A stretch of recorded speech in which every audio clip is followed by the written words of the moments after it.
La passion du sport nous rassemble. Retrouvez Kick-Off Rugby avec Total Energy.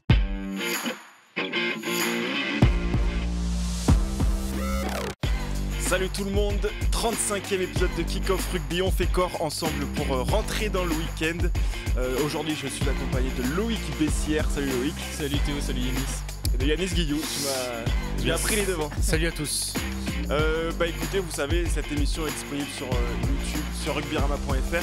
Elle est disponible où également En podcast sur toutes les plateformes. D'ailleurs, n'hésitez pas à binger, comme on dit, je sais pas comment on dit pour streamer, parce que faut qu'on remonte au niveau des classements des podcasts rugby. Voilà, n'hésitez pas, Spotify, Deezer. Dans la voiture, transport en commun, partout en fait, chez vous. Exactement. Aujourd'hui, on a un invité. Évidemment, nous avons le plaisir de recevoir Romain Fusier, le 3/4 centre de Grenoble, qui va passer un petit peu de temps avec nous parce qu'on va parler énormément de Pro D2 sur cette émission. Salut à tous dans le chat qui viennent d'arriver. Romain, est-ce que tu nous entends ? Oui, très bien. Bonsoir à tous. Salut Romain. Ça va, c'est jour off aujourd'hui, où vous êtes entraîné aujourd'hui ? C'était jour de mise en place, on joue demain soir. Et tu joues, il me semble que tu joues et tu auras un rôle un peu particulier, non ? Ouais, j'ai la chance d'être capitaine sur ce match et de commencer, donc ça me fait plaisir, ouais, je suis content. Félicitations. Ça me permet de parler un peu justement de ton rôle au sein du club qui a évolué au fil des années. Et aujourd'hui, tu fais partie du groupe des leaders qui a été déterminé en début de saison. Est-ce que déjà, comment tu l'appréhendes, ce rôle-là, au sein du club et au sein de l'équipe ? Et ensuite, est-ce que c'est quelque chose auquel tu t'attendais ou auquel tu étais un peu prédisposé ? Bon, j'ai toujours eu du leadership assez naturel. J'ai toujours été un peu capitaine dans les catégories jeunes de Grenoble, que ce soit en Crabo, soit en Espoir. Donc, je l'étais sur le terrain les années précédentes, leader de jeu, tout ça. Et cette année, j'étais propulsé un peu, on va dire, sur le devant de la scène avec un rôle de capitaine. On a un pôle de 5 capitaines. Donc, non, j'étais très heureux et j'étais très content. Et c'est un rôle que j'aime plutôt bien. Donc, j'aime le faire et je suis très content quand je capitaine le week-end. Comment est-ce que ça change quelque chose dans ta préparation mentale avant les matchs ou est-ce qu'il y a un peu, c'est une responsabilité supplémentaire quand même, mine de rien, on a un devoir d'exemple, est-ce que ça change quelque chose ? Bah, c'est vrai que ça change un peu parce que à défaut de se concentrer que sur soi pendant les matchs, quand on n'est pas capitaine, on a le rôle de l'arbitre qui va venir en plus, on a géré les mecs de l'équipe. Donc c'est vrai que c'est une préparation un peu plus poussée, on va dire, mais je prépare bien mes matchs, donc en général, je m'en sors pas trop mal, on va dire, même si des fois c'est un peu laborieux que ce soit avec les arbitres ou les mecs de l'équipe qui parlent un peu trop. C'est-à-dire qu'il y a des râleurs dans l'équipe à Grenoble ? Il y en a 2-3 qui sont de très bons râleurs. Après, le problème, c'est que tu peux pas tous les virer, surtout quand tu as un 3/4, tu peux pas tous leur dire leur cas de vérité, quoi. Ouais, souvent, c'est des avants en plus, alors tu vois. Toujours les mêmes qui râlent. Ouais. Toujours les mêmes. T'as parlé un peu dans une interview, parce que là, il y a les phases finales qui approchent, et donc c'est les matchs les plus excitants à jouer. T'as parlé justement de ce côté un peu mental sur ce genre de rencontre, et du fait que le fait d'avoir joué des matchs aussi excitants avec ces barrages, des demi, même des access matchs, repartir sur une saison régulière, c'était pas évident dans la tête à préparer, à essayer de trouver la même motivation. Déjà, comment t'as progressé là-dessus et comment tu te sens vis-à-vis de ça aujourd'hui ? Comment j'ai progressé, déjà, je me suis fait accompagner depuis un an d'un préparateur mental pour préparer mes matchs. Et non, c'est vrai que dans une interview, je crois que c'était avec le Midi Olympique, non, j'avais dit que, sans manquer de respect au championnat, mais les matchs classiques, les matchs lambda, c'était toujours moins alléchant et moins attirant qu'un match de phase finale quand ça commence à arriver l'été, que ça commence à sortir les barbecues et commence à avoir les stades un peu pleins. Donc c'est vrai que jouer les phases finales, c'est toujours mieux et c'est toujours plus excitant qu'un match de championnat, on va dire. Mais donc j'ai su maintenant, avec le travail que je fais, être moins nonchalant, on va dire, moins je m'en foutiste et mieux préparé, que ça soit un match de championnat ou un match de phase finale, c'est avoir la même implication sur le terrain.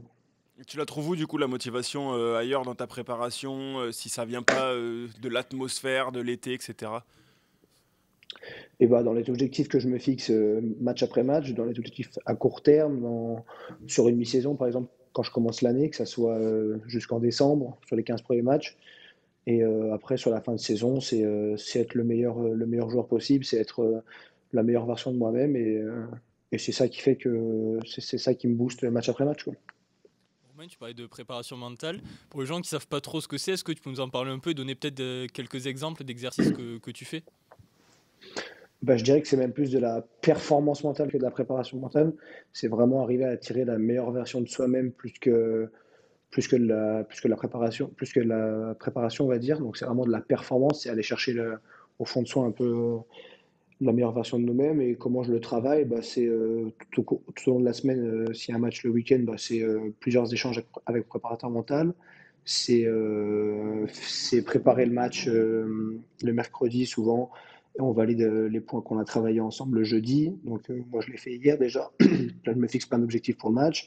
Là en plus je me fais aider parce que c'est ma première année que je suis capitaine. Donc j'ai pas trop d'expérience. Donc c'est toujours bien d'arriver à trouver les bons mots et à trouver comment embarquer les mecs. Donc on travaille comme ça tout au long de la semaine en se fixant des objectifs sur le match, en se fixant des objectifs sur ce que je vais dire. Et les week-ends ou les lundis, et ben, on reprend ce qu'on s'était donné comme objectif et on voit si on l'a validé ou non. Ça veut dire que tu prépares tes discours si tu dois parler dans le vestiaire à l'avance, peut-être pas mot pour mot, mais au moins les thématiques. Exactement. Pas mot pour mot, mais les grandes lignes, on va dire, et les points sur lesquels faut un peu appuyer, quoi. Mais c'est vrai que c'est quelque chose d'intéressant, la préparation mentale, puisqu'il y a maintenant, c'est démocratisé au possible, plein de joueurs qui utilisent individuellement, et même des clubs. J'ai l'exemple de la section Palace qui me vient en tête avec Fred Noro qui intervient partiellement durant la saison auprès de tout l'effectif. Est-ce que tu penses que ces coachs mentaux, ces préparateurs mentaux doivent être maintenant faire partie des staffs des équipes de rugby? Bah, moi, je pense que oui, ça serait vachement pertinent, même si on sait que le rugby, c'est un peu un sport où on a cette caricature de les gros bras, les mecs qui n'ont pas besoin d'aide, qui pensent que ça va passer tout seul, qui pensent que tout va bien et que la vie est rose, alors qu'en fait, bah, il y a des mecs qui restent sur le carreau tous les ans, il y a des mecs qui ne trouvent pas de club, il y en a qui ne jouent pas le week-end, il y en a qui ne sont pas performants. Donc, je pense que pour avoir un bon équilibre, que ce soit dans la vie professionnelle ou la vie familiale, je pense que l'accompagnement est essentiel et même très utile. Et moi, j'en vois vraiment le bénéfice. Ouais. Est-ce que tu penses que si le préparateur mental il était partie intégrante du staff, parce que peut-être ça peut freiner de se livrer, de dire ouais en ce moment je suis moins bien, par peur qu'ensuite dans le staff bah, ça puisse un peu te jouer des tours sur ton rôle dans le groupe, etc. Est-ce que tu penses que si ton préparateur mental il était complètement dans le staff, tu arriverais à te livrer autant ou en tout cas à t'investir autant dans tes coachings, si on peut appeler ça comme ça? Bah, moi, je pense, après, je sais pas comment ça fonctionne dans les autres clubs, mais je pense que si j'étais amené à faire ça, déjà, je pense que le préparateur mental, devrait pas échanger sur ce qu'il dit avec le coach. Oui, bien Ce sûr. qui reste entre le joueur et le préparateur mental, ça reste entre lui, tu vois. Et je pense que du fait que ça soit un peu une relation privée, on va dire, entre deux hommes, je pense que ça aiderait les mecs à se livrer, pardon, et à dire plus de choses. Je vois pas trop l'intérêt que le coach interfère là-dedans et donne ses avis. Je pense que si les mecs veulent se lâcher, il faut que ça reste entre deux personnes. Plusieurs joueurs de Grenoble, ou du moins des anciens Grenoblois, parce que j'ai l'exemple de Barnabé Massa ou de Steve Lamapas qui avait aussi parlé de ça publiquement. Est-ce que toi, tu t'es mis à contacter un préparateur mental après avoir parlé avec eux, ou ça t'est venu d'une autre manière?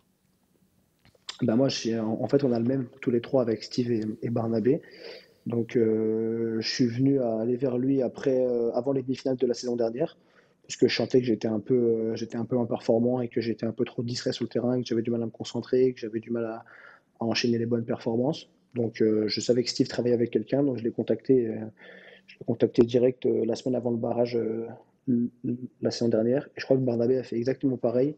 Ça se jouait à une semaine près, donc c'est Steve qui nous avait poussé à aller voir quelqu'un et que on avait vu que ça avait très bien marché sur lui et que ça marchait bien sur lui, donc on s'est dit pourquoi pas essayer.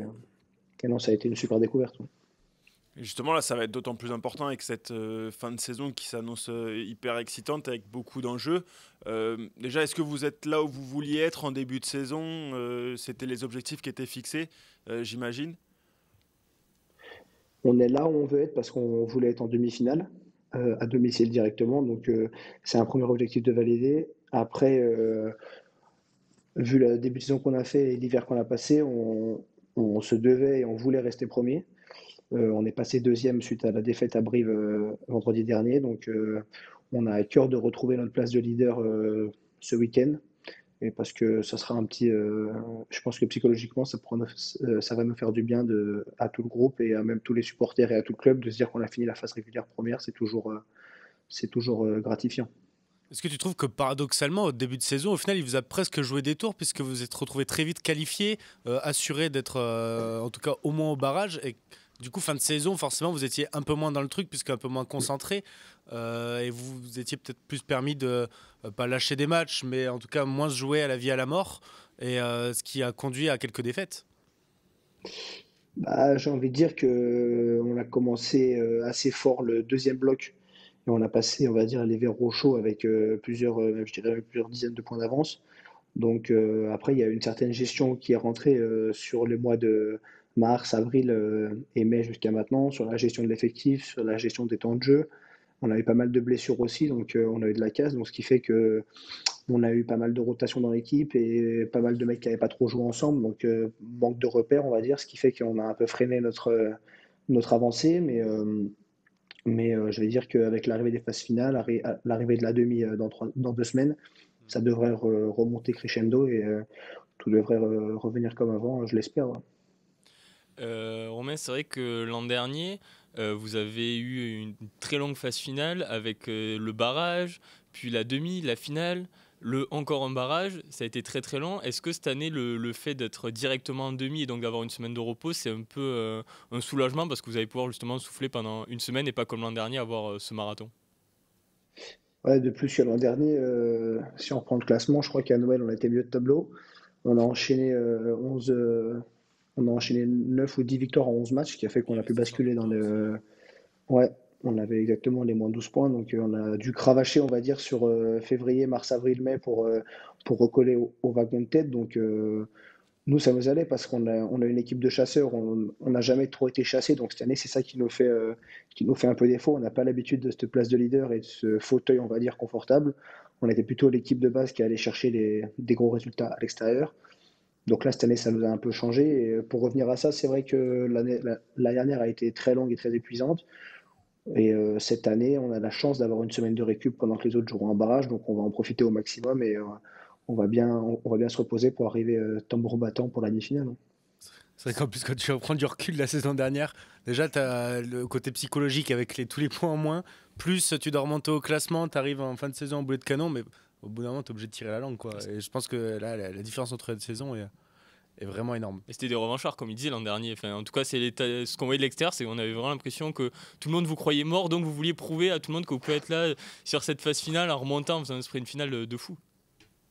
On avait un peu l'impression que semaine après semaine, le ciel nous tombait sur la tête parce qu'on nous enlevait 3 points là, on nous enlevait 6 points là, on nous enlevait 4 points, on en récupérait 5, on en reperdait 6 la veille d'un match, un jeudi soir à 21h, on apprend sur Ubirama qu'on a perdu 6 points, alors que tous les mecs qui étaient dans le groupe WhatsApp, ça envoyait des messages, les mecs comprenaient rien, enfin nous aussi on comprenait rien, donc on avait eu un discours avant le match le vendredi du président pour nous expliquer ce qui se passait, la situation. Donc, et en plus, on s'était fait rentrer à la maison derrière, donc ça avait été spécial. Ouais. On avait perdu sur le week-end, on avait perdu presque 10 points. Quoi.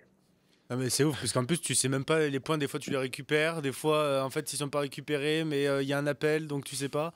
Ah, c'est insupportable. Psychologiquement, ça va être très difficile à gérer. Dur. Non, on nous dit des fois, ouais, bah, si vous finissez dans le 7e ou 8e, on vous rajoutera des points, mais si vous finissez 5e, vous n'aurez pas le droit aux points. On leur dit, ouais, mais donc, du coup, nous, comment on se projette sur la suite quand est-ce qu'on va récupérer les points donc, au bout d'un moment, on s'est dit, on peut compter que sur nous-mêmes, donc on s'est mis au boulot, et puis on est revenu après Noël, et on a dit, si on va aller chercher un truc, ça serait bien de se mettre au boulot, et c'est ce qu'on a fait. Et, bon, malheureusement, la fin n'a pas été joyeuse, mais on avait quand même fait une très belle fin de saison. Non mais c'est énorme, on est où là, la brocante? Déjà 5 ans. Ah, tu finis 5e, allez, je te les laisse les points, vas-y. Ouais, c'était vraiment ça. Ouais. Juste un petit mot mais pour parler de cette fin de saison, avant de parler un peu des à côté, on va dire, de ce qui est à côté du rugby. Forcément, quand on pense à ces phases finales, on est obligé de faire un petit coup d'œil dans le rétroviseur et sur les phases finales de la saison dernière. À quel point ça a laissé des traces? Comment est-ce que vous avez évacué cette frustration-là pour repartir sur une nouvelle saison et surtout avec le bon début de saison que vous avez fait? Comment est-ce que vous l'avez évacué tout ça? Ouais, c'est vrai que la défaite en finale contre Vannes, elle a été très très très dure à digérer parce que mentalement, on les avait battus 2 fois pendant la saison régulière, que on arrive en finale et on n'était pas plus sûr de nous qu'eux, je pense, mais quand tu regardes le match, tu vas 3 fois dans l'embut, tu marques pas, tu mets pas un essai alors qu'on est l'équipe la plus offensive de la Pro D2. Donc on était vraiment dégoûtés, on est vraiment en travers. Et en fait, t'as pas trop le choix, quoi. Faut vite t'en mettre au boulot parce que t'as Montpellier qui a joué top 14 toute la saison, qui arrive dans 10 jours. Et si tu veux pas passer pour des peintres, et ben, tu te mets au boulot et t'y retournes direct parce que sinon, contre des équipes comme ça, t'as vite fait d'en prendre 50 et de te faire humilier à la piole sur un access match. Donc, on l'a bien évacué, on l'a vite évacué parce que malheureusement, on n'avait pas trop le choix, quoi. Moi, j'avais une question sur toi personnellement, sur ta fin de saison, puisque là, contre Béziers, je me rappelle qu'on t'avait vu sortir le genou dans la boîte à gants un peu et on s'était demandé si tu allais faire la fin de saison. Finalement, qu'est-ce qui s'est passé durant toutes ces semaines, juste avant que tu puisses reprendre la semaine dernière? Et bah, je me suis fait, ouais, du coup, bah, c'était fin février contre Béziers, c'est ça. Je me suis fait une rupture du ligament postérieur Ouais. dans le genou. Là, c'est ce qu'il y a dans c'est un petit ligament du genou. Donc, bah, ça s'opère pas. Bon, j'ai fait plus de 2 mois de soins, renfo, kiné, tout le tralala, quoi. Tu Et parles à un spécialiste, j'étais hein. apte. Yanis s'est Ah, rompu 3 fois les ligaments croisés. je fais du bois un peu. Non, donc on a fait tout le protocole de récup classique, voilà, même si c'est un truc assez douloureux parce que tu t'es quand même pété un ligament, donc tu sens que tu as quand même un truc qui manque dans le genou, quoi. Ouais. Mais, mais non, j'aurais pu anticiper et reprendre déjà fin avril contre Yola, mais on a été patient et on a attendu parce qu'on avait une semaine de pause et comme ça je pouvais reprendre avec le groupe à Brive et j'étais remplaçant et ça m'a fait beaucoup de bien. Ouais. Et là, Ouais, je suis c'est très heureux énorme. de pouvoir enchaîner. Ouais. Tu joues donc avec un ligament en moins, quoi. Donc des fois, ton genou, il doit se dérober. Tu as quand même du muscle, j'imagine, dans ta cuisse pour tenir le tout, mais ton genou, il doit un peu bouger, non? J'espère qu'il bougera pas trop, mais non, j'espère le moins possible. Mais non, bah, on a fait tout normalement, on a fait le nécessaire avec les prépas et les kinés pour remuscler un peu tout autour, tout ce qui est quadriceps, ischio et mollet, toute la zone pour être le mieux possible. C'est vrai que j'ai toujours des douleurs hein, parce que malheureusement, ça fait toujours mal, notamment en fin de journée quand il y a eu des gros entraînements. Mais bon, il reste 4 semaines, on va serrer les dents et on fera les comptes à la fin pour voir si ça a été payant ou pas. Bon, est-ce qu'on peut parler un peu des à côté? Du coup, autour du rugby, comment tu occupes ta vie? On m'a dit que tu étais passionné par les jeux vidéo, notamment un. Est-ce que tu peux nous en parler un petit peu? Non, mais passionné par les jeux vidéo, non, pas par les jeux vidéo. Non, comment je m'occupe à côté, bon, un peu classique, hein, j'ai eu mon diplôme au mois de septembre là, avec Neoma Executive Manager, donc je fais pas que des jeux vidéo, j'ai quand même bossé un peu les cours, voilà déjà. On C'était sait pas mettre le les choses, plus, on sait c'était mettre les pas le choses. diplôme La le plus réponse, difficile. là. C'était pas le diplôme le Ouais, plus difficile à avoir, apparemment. ouais, pas du tout. Mais non, non, il était. Non, non, mais bien, on l'a bu, voilà, je n'en dirai pas plus. Et sinon, sur les à côté, c'est vrai que non, je joue un peu à la PlayStation avec notamment Ellie Eglen, un pilier. On joue pas mal à Farming Simulator, là, c'est le jeu avec les tracteurs, tout ça. Donc, moi, je viens d'un milieu agricole parce que mes parents sont agriculteurs. Donc, ça me rappelle un peu quand j'étais petit, tout ça, mais on rigole, mais on n'y joue pas non plus à outrance, hein, donc, ça reste raisonnable. C'est comme ça que tu prépares ton après-carrière, en fait. Là, tu es en train de t'échauffer tranquillement. Ouais, exactement, mais j'ai l'impression que c'est quand même plus facile avec une manette dans les mains. Ouais. Ah, T'es plus tracteur, toi, ou ramasser les œufs dans la... Ah, moi, je suis plus tracteur, ouais. on a une petite question à ce sujet, d'ailleurs. Si tu veux, on la regarde et ensuite tu nous y réponds. Salut la Fuse, on t'a fait pas mal de commandes de tomes de Savoie cette saison. Et en parlant avec quelques coéquipiers du vestiaire, on se demandait quand est-ce qu'était prévue la tournée gratuite. Bon, la fin de saison approche, donc faut pas traîner. Ah, ils sont vaches. Non, du coup, ouais, parce que mes parents sont agriculteurs sur la boîte Savolex en Savoie, à côté de Chambéry. Ils ont des vaches et ils font du fromage.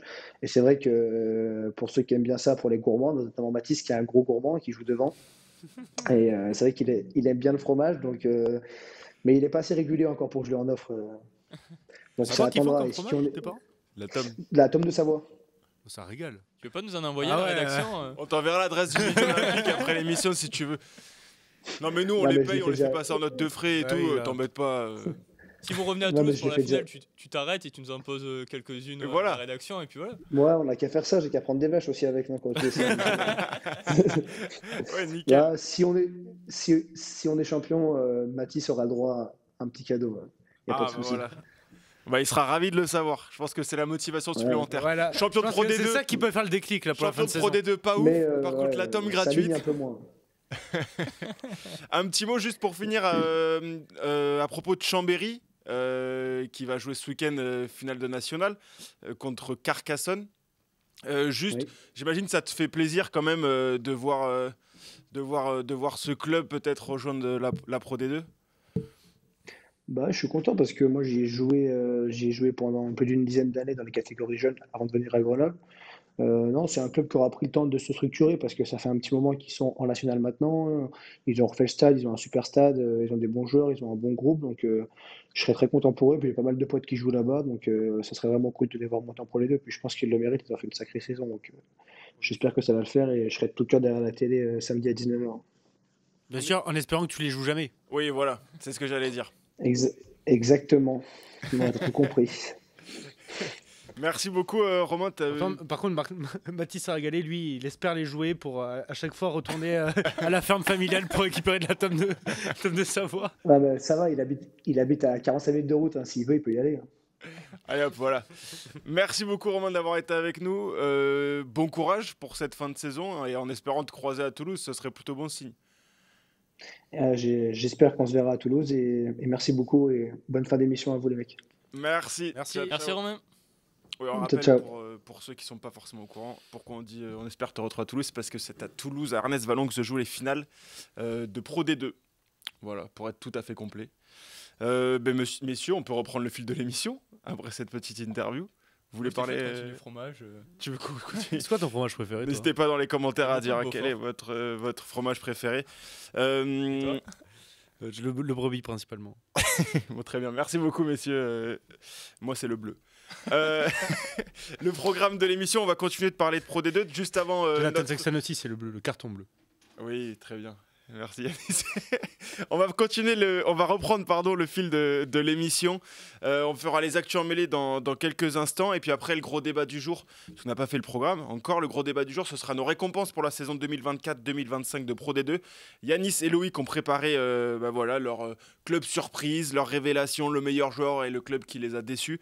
Ils s'affronteront et je me positionnerai en arbitre, pour choisir lequel des deux a été le plus convaincant. Dans le chat, vous pouvez dire aussi lequel des deux est le plus convaincant. Et puis on choisira ensemble, du coup, quelle est la révélation de la saison, par exemple. Et puis on finira avec les jeux et les pronos comme chaque semaine. Donc je propose qu'on passe aux actus en mêlée, juste après ce jingle, messieurs.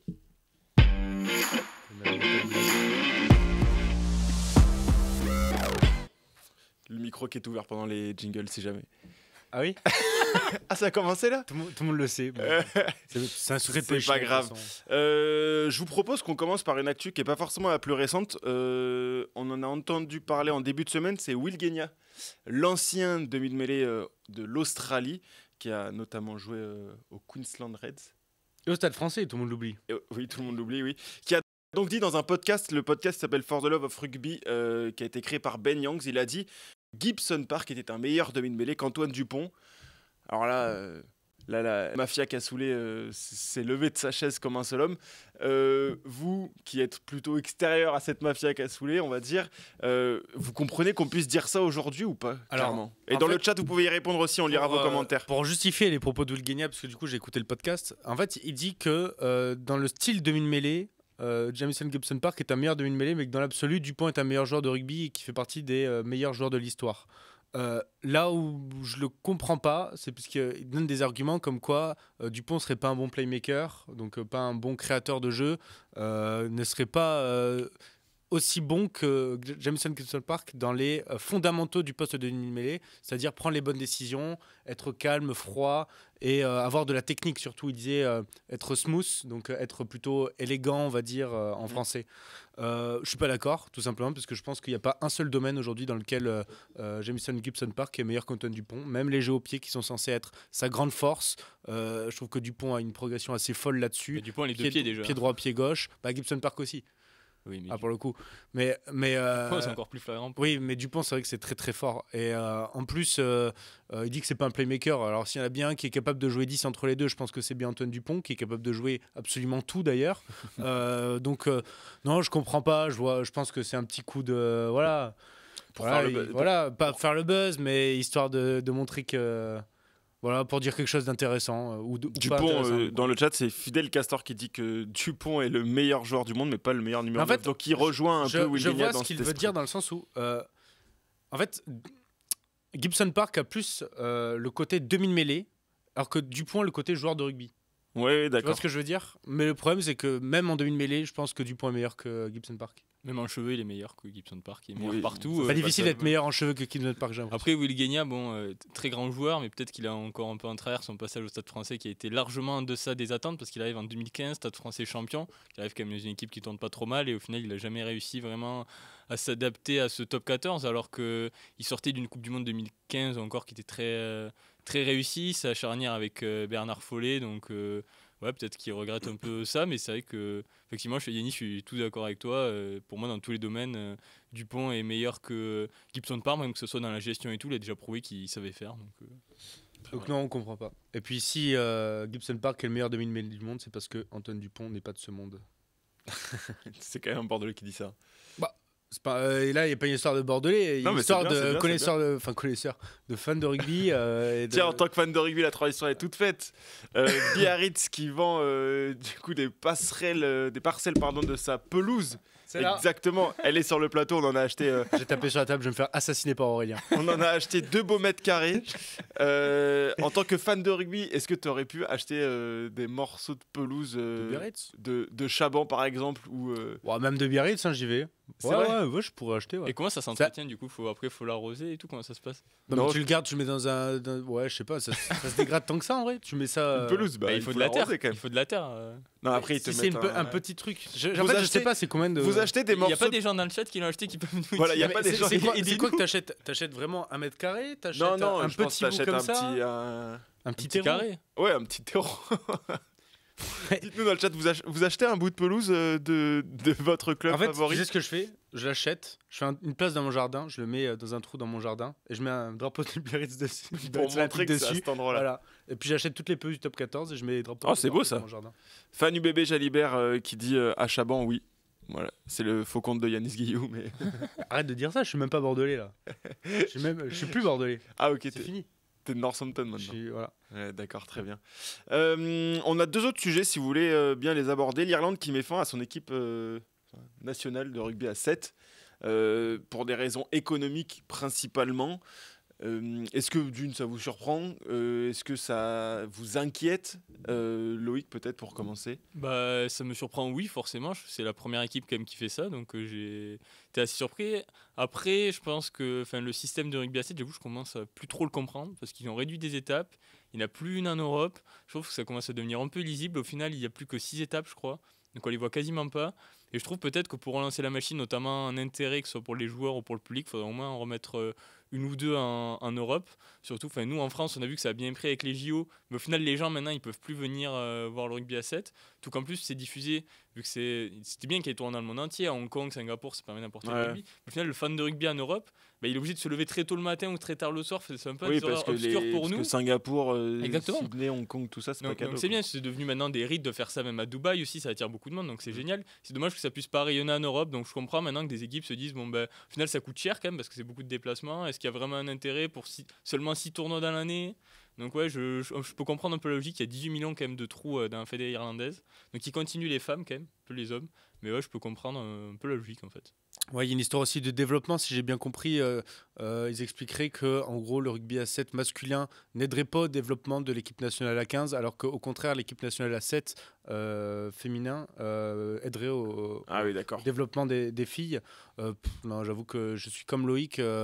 Je suis à deux doigts de comprendre parce qu'au final, ça rapporte quoi aux équipes nationales des équipes nationales comme l'Irlande, qui ne sont pas les plus grandes nations de rugby à 7, de se déplacer aux quatre coins du monde pour au final pas avoir grand chose en fait, à se mettre sous la dent. Ce qui est particulier, c'est que par exemple, je suis pas sûr qu'il soit pour les Jeux, bénéfice, si tu peux te dire, tu fais des objectifs sur 4 ans pour les Jeux Olympiques, parce que là, les Jeux Olympiques, c'est un gros événement, etc. Ouais. Mais le problème, c'est qu'en face, tu te retrouves avec une sélection Grande-Bretagne, tu vois, dans laquelle l'Irlande est à part. Ce qui est étonnant, il n'y a pas d'équipe anglaise, tu as une équipe Grande-Bretagne, et donc forcément en termes de vivier, etc., c'est compliqué, et donc compliqué d'être performant, quoi. Donc, regarde, ils sont 6e des derniers JO quand même. Ouais, mais je pense aussi que clairement juste le tournoi à 7, alors comment on dit, la compétition, le circuit à 7 doit se remettre en question. Oui, c'est ce que je dis.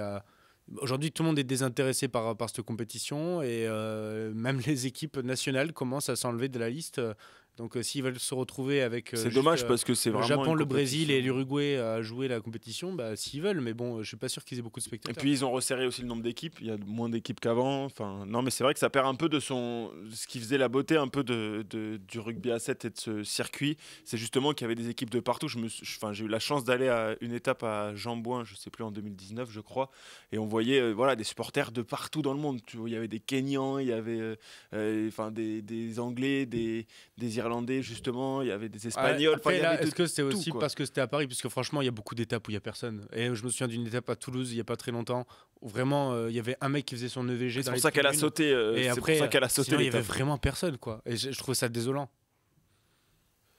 Merci, bien dit. Voilà. Un dernier mot, je voulais faire un petit clin d'œil au dossier de du dernier Middle Mag, où on parle beaucoup de rugby américain aux États-Unis, voilà, de la Major League Rugby, et on a publié un article sur Rugby-Rama que vous pouvez retrouver sur les 10 joueurs, les 10 plus grands joueurs qui sont passés par la Ligue américaine de rugby. Juste une question, est-ce que au fond de vous y croyez à cette ligue de rugby? Est-ce qu'à un moment donné, elle peut attirer suffisamment de stars pour générer de l'engouement, parce que les Américains savent faire quand même du spectacle, etc. Est-ce que ça peut coller avec l'esprit rugby et devenir une compétition intéressante? J'ai presque envie de dire que la seule chance pour que le rugby s'exporte aux États-Unis, c'est le rugby à 7, parce que c'est un sport olympique.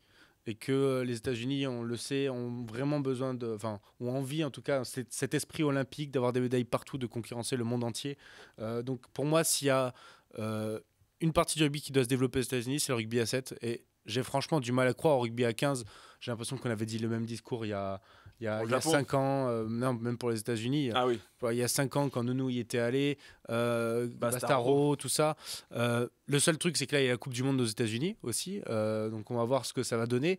Mais j'avoue que j'ai du mal à y croire, notamment avec la concurrence du football américain, qui est pour moi trop accrue, puisque les Américains ont beaucoup cette culture de la concurrence aussi. Donc ils se disent, le football américain, c'est mieux que le rugby. Donc j'ai du mal à y croire. Ouais, comme je disais, la Coupe du Monde pour moi, ce sera vraiment le point qui peut tout changer. 2031. Voilà, s'ils se prennent d'engouement pour ce sport, c'est un peu ce qu'il y a eu au foot avec la Coupe du Monde en 94 aux États-Unis. Bon, le foot n'est pas non plus un sport majeur aux États-Unis, mais ça l'a quand même bien développé, soit l'équipe nationale ou le championnat. Donc en rugby, ça peut faire pareil, mais par contre, si ça ne se développe pas dans la suite, je pense que ça se développera absolument jamais. Oui, c'est clair, tu vas sans doute atteindre ton sommet, tu auras là le moment de bascule si ça passe, ça casse. Le Japon, après la MLS, pareil, pour comparer avec le foot, la MLS aujourd'hui, c'est pas un championnat si dégueu que ça, quoi. Tu vois, il y a quand même pas mal de joueurs qui y vont. C'est pas un sport majeur non plus aux États-Unis. Non, mais je pense que ça détrônera jamais le basket ou même le hockey sur glace ou le football américain, je pense. Mais ça peut devenir un. Là, voilà, on en a parlé avec Kylian Galtier. Pour lui, là, aujourd'hui, c'est niveau national Pro D2. On est quand même très très loin. Oui, mais il y a une chose différente, c'est que le football, il y a une économie de football mondial qui est quand même assez énorme, immense. C'est peut-être le sport le plus populaire du monde. Je pense que ça l'est d'ailleurs, ça doit l'être avec je sais pas quoi. De quoi ?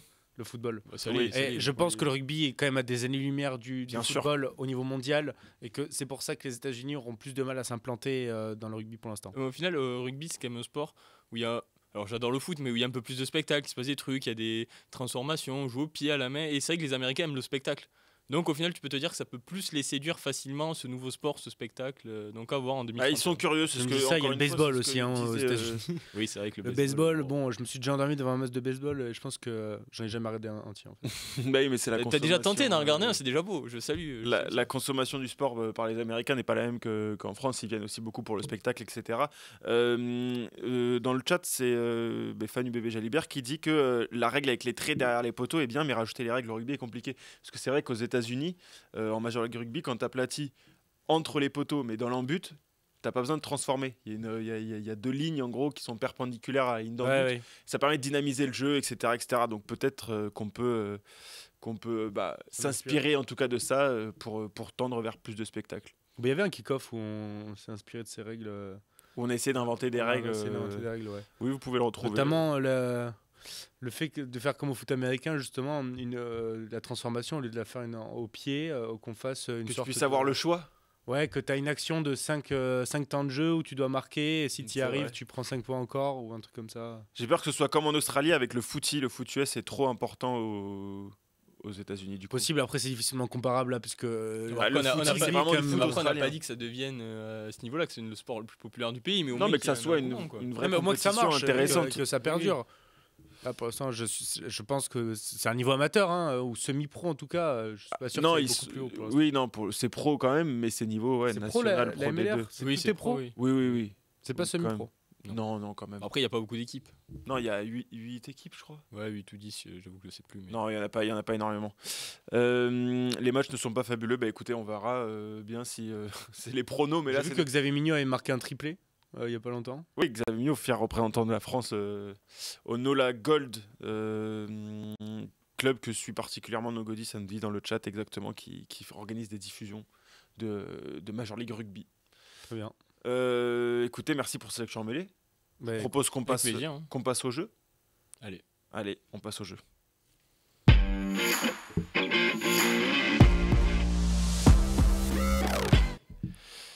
Bon, le jeu, pas de panique, c'est juste une petite compo classique. On n'a pas révolutionné les jeux, on a fait beaucoup de jeux ces dernières semaines où ça partait un peu dans tous les sens. Là, on est revenu sur les fondamentaux et on va faire bosser un peu Aurélien aussi en régie parce que voilà, sur les jeux où il rajoute juste un point à droite à gauche, c'est pas très drôle. C'est Sinu qui s'endort là en Là, régie, c'est ça? Oui. Pour l'instant, il n'a C'est pas dommage encore qu'il y ait pas de- montré c'est notre dommage ami qu'il y ait pas de l'ourson. caméra. C'est focus. qu'on est bon, c'est qu'on est bon. C'est dommage qu'il n'y ait pas de caméra focus en régie pour qu'on voit comment il bosse. Messieurs, une composition d'équipe. à Pour vous éteindre sa clope proposer. quand même. Une composition d'équipe à vous proposer. C'est interdit en intérieur hein, aussi. Trop, c'est pas moi qui l'ai faite cette fois. Racing Toulouse qui aura lieu. Enfin, Toulouse Racing Oui, aura lieu ce ça- week-end. Je vous samedi propose soir. une composition de Racing Toulouse. Un Racing Toulouse marquant ces dernières années. Yanis. T'as l'air en détresse. Non, vas-y, Un j'attends de Racing voir. Toulouse marquant Je ces pense que dernières années. 2019, Ah, j'étais sur le. quart de finale de Ah, Champions je- Cup. Je savais que t'allais sortir celui-là. Donc je vous propose voilà, tout simplement une petite composition d'équipe, chacun votre tour. Quand il y en a un qui fait une erreur, il prend un carton et on a le droit à 3 cartons avant l'élimination dans ce jeu, vous le savez. À qui est-ce qu'on donne la main? Écoute, comme Battez-vous. tu veux. Je- Shifumi, allez, Shifumi Allez. une manche là.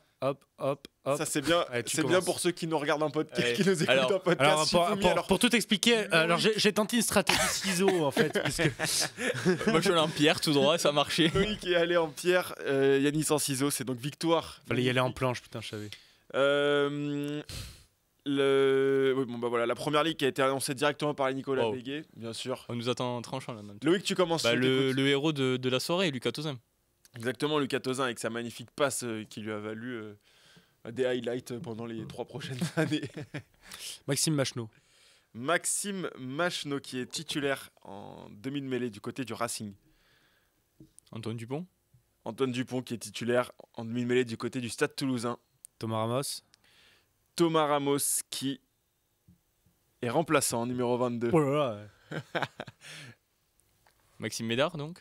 Oui. Maxime Médard qui est titulaire au poste d'ailier gauche Non, puisque, oui. numéro 11. Sofiane Guitoun. Sofiane Guitoun numéro 13, c'est bon. Du côté de Toulouse. Pitaki.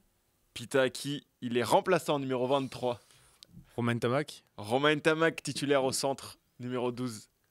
Zach Holmes, 110. Bien sûr. Exactement, Zach Holmes qui prend son carton rouge. Ah oui, c'est vrai. Eh oui. Il prend un rouge. Eh oui, il prend un rouge très tôt dans le match, à la 26e. La première ligne toulousaine qui a été trouvée, il y a aussi des, Ah, mais nous, on préfère les 3 quarts. Nous, on est... des 3 quarts. Il en manque, il Ouais. vous en manque un de 3 quarts, pas des moindres. Il nous manque un 3 quarts là. Le numéro Ah, le 15. 15. Il nous manque un 3-15. Alors, bah, un 3 quarts. Bah, du coup, je pense que. Je vais dire Colby. C'est une bonne réponse, Colby numéro 15. Bien joué. Oui, puisque là j'étais. Il y en a un qu'on. Bah, du coup, on va pas le dire, puisqu'il est mort. C'est mort, on a tous les 3 quarts. Là, Non, sur non, le banc. Oui, il peut être sur le banc, on sait jamais. Il y a un camp 3 quarts sur le banc. Ah oui, il y en a un, ok. Je vous dis Je rien. vois pas d'ici, Allez, là. Loïc. Moi, je vais dire François Cross. François Cross, effectivement, c'est celui qui avait été dit dans le chat, bravo. Putain, ils ont dit François Cross, c'est beau. Oui. Moi, je veux dire Marchand. Marchand, qui est. Marchand. Julien. Et c'est Guillaume Marchand qui est Mais non. remplaçant, numéro 16. Premier- J'ai tenté l'ambiguïté, je l'ai Premier tenté. carton pour Yanis. Donc c'est Julien Marchand Guillaume Marchand pardon, qui est titulaire, enfin qui est remplaçant numéro 16. Je vais dire Arrive. Elstadt. Elstad, bravo, numéro 6 du côté de Toulouse. Je vais dire Keino. Keino numéro 8, bravo, ça a été trouvé dans le chat également. Je vais dire Tekori. Tekori qui est pas sur la feuille de match. Oh oui, c'est bon malheureusement. ça. Tekori, alors j'ai pas envie de dire de Yeah. bêtises, mais je crois que c'était peu de temps après le décès de sa mère ou quelque chose comme ça, je crois. C'est pour ça qu'il jouait pas. J'ai pas l'info. T'as des Voilà. bons souvenirs. Arnold. Arnold, c'est oui. Lequel? Richie. Oui. C'est lui, il se trompe que sur les prénoms. c'est dommage. Après, Loïc. il tente que les frères. Il y en a aussi. beaucoup dans le chat hein, encore. Je quand vais j'ai dire trouvé. Le Racing, vous aimez pas du tout. Hein. Charlie Attends, Fom- on fait une équipe là. Ouais, la laisse- compo. laisse nous faire Ok, comme on veut. ok. Charlie Fomouina. Oui, numéro 3 du côté de Toulouse. Movaka. Movaka numéro 2, c'est oui. Cyril Bay. Cyril Bay numéro 1, c'est Allez, oui. je le tente pour le beau jeu. Allez. Le 5, Arnold. Et le 5, c'est. Non. C'est pas Arnold. Mais il est Et sur le non, banc c'est ou pas les frères Arnold, Il y malheureusement. en a un sur le banc. Non plus. Ah, dommage. Ah, c'était beau, l'ai franchement. taillé sur le beau jeu. salue, C'est je dommage. salue, je salue. 2 fautes du côté de Yanis. Il y en a qui demandaient si c'était les deux Arnold. Non, c'est pas Arnold. Si vous trouvez le deuxième ligne, si vous trouvez le deuxième ligne avant Loïc, on redonne une chance à Yanis si vous voulez l'aider. J'ai pas d'idée en plus. Parce que je pensais que c'était Tekori en 5. Ah, Gré. C'est gré, dommage. Ah ouais, bien joué. Le chat n'a pas été assez réactif. Je vais tenter un remplaçant de Toulouse. Vas-y. Alban Placine. Ah, je voulais le tenter. Alban Placine, Je pense que c'est c'est non. Oh, dur. Crucifié. Oh, c'est très dur. Ah, dommage, puisque. Allez, on t'en C'est très donne dur. parce qu'il y a eu du panache. Ouais, On te franchement, donne il une mérite, chance. il mérite. Parce qu'il a tenté sur les frères Arnold, il a tenté. Bon, vas-y, Loïc. Ah, c'est à moi. Du coup, bon, moi je vais. On partira au Racing un jour, hein, de toute À un moment façon. donné, il va y aller sur le Ah, Racing. ouais, on va être obligé. Mais Kurt Lebil. Non, Ah non. Alors, c'est plus. je vais même tenter pire. Je vais tenter Zebo, du coup. Ah, je voulais le tenter. Simon Zebo, c'est oui. Vous avez 2 fautes chacun, hein, messieurs. Ah, mais là, c'est beau jeu, c'est beau. Allez, là, on est là pour s'amuser. Dans le chat, ils en ont plein. Vas-y. L'ouvreur du Racing, notamment, au Vas-y. centre aussi. Racing, ils ont la Oui, perle au mais- centre. Ils sont pas sur le plateau, ils ont pas la pression qu'on a. Le Racing à cette époque-là. J'ai pas de souvenir du Il Racing. y en a cette qui étaient à époque-là. cette époque-là, il y en a qui. Oh. Chrono, là. Tac. Il va me falloir une réponse vite. Hein. Au Racing. Teddy Thomas. Teddy Thomas, c'est oui, numéro 14. Juanimov. Rouanimov, c'est oui, numéro 11. Il te remet la pression tout de suite. Ah, il m'en met la C'est pression. une bonne réponse, Fanny Bébé Jalibert. C'est une bonne réponse, Nicolas Béguet aussi. Kamisha. Kamisha, c'est bon, numéro 2. Chavancy. Chavancy, c'est oui, Oui, numéro c'est vrai. 12. Racing, Chavancy, qui d'autre Eh oui. Qui- Pareil, Nicolas Béguet, bonne Ah, réponse. Chay sur le banc. Ah, je pensais qu'il était numéro 2. Non, Chay sur le banc, numéro Ok. 16. Le Racing à cette époque-là, waouh. Allez, Putain, ils ont je vais devoir te mettre un Gaël carton Ficou. rouge. Hein. Gaël Ficou. Ah, mais non, il est au stade français. C'est non. Il est au stade français, je suis bête. C'est raté. Si tu horrible. confirmes Yanis, c'est gagné. Eddie Benarous. Eddie Benarous, Oui, c'est oui, numéro c'est 17. logique. Victoire de Yanis Guillou. Le panache a fonctionné. Il y avait, C'est il y avait Daté du- Gomez, il y ça. avait du Vakatawa, il y avait du Ah, c'est Phil Vakatawa, Russell, le 13, bien il sûr. y avait Ah, du Phil Russell. Leroux, du Klassen. Classé, non Oh. Et oui, Tammy bien sûr. Ifuna, bien sûr. Gilbert, Gomessa, Boris Palu, Wenceslas Loré. Loré. Ah, j'en avais quelques-uns quand même. Il y avait Sébastien Bézi sur le Ah banc oui. à Toulouse. C'est lui Ah, qui Toulouse, a- ouais, d'accord. ouais. Non, puisque j'allais dire, Oh, le 14 me sauve, puisque j'allais dire UG, sauf que UG n'est jamais numéro 11, en fait, il est que numéro 14. Et donc, du coup, Et ça donc, du coup, ça me te sauve de l'a savoir Et comme qui- Médard est sur l'aile, donc du coup, en 15, il peut y avoir que Colby. Oui, bien sûr. Oui. Bravo Yanis, Bon, victoire. un partout comme j'avais gagné avant. Oui, faut pas le non, remettre en jeu. Un partout. on dit un ski de bon partout. ami. Oui, On dit un partout, oui, parce ouais. que c'est. Oui, Mais quand même, petit ça avantage me pour va, moi, ça me puisqu'à la fin, j'ai gagné. Exactement. Bravo Yanis, bravo aussi Loïc, parce que ça a été un beau jeu. On va passer au cœur du ruck, on va passer aux choses sérieuses. Là, vous allez vous affronter pour de vrai, et là, il n'y aura pas d'égalité ou quoi. Il y a un arbitre, moi je détermine qui a gagné. T'as le bon rôle, toi. Hein, tu l'as facile, le Ouais. premier La La semaine dernière, je m'y suis filé, là, j'ai décidé de prendre un peu de recul sur la situation. D'accord.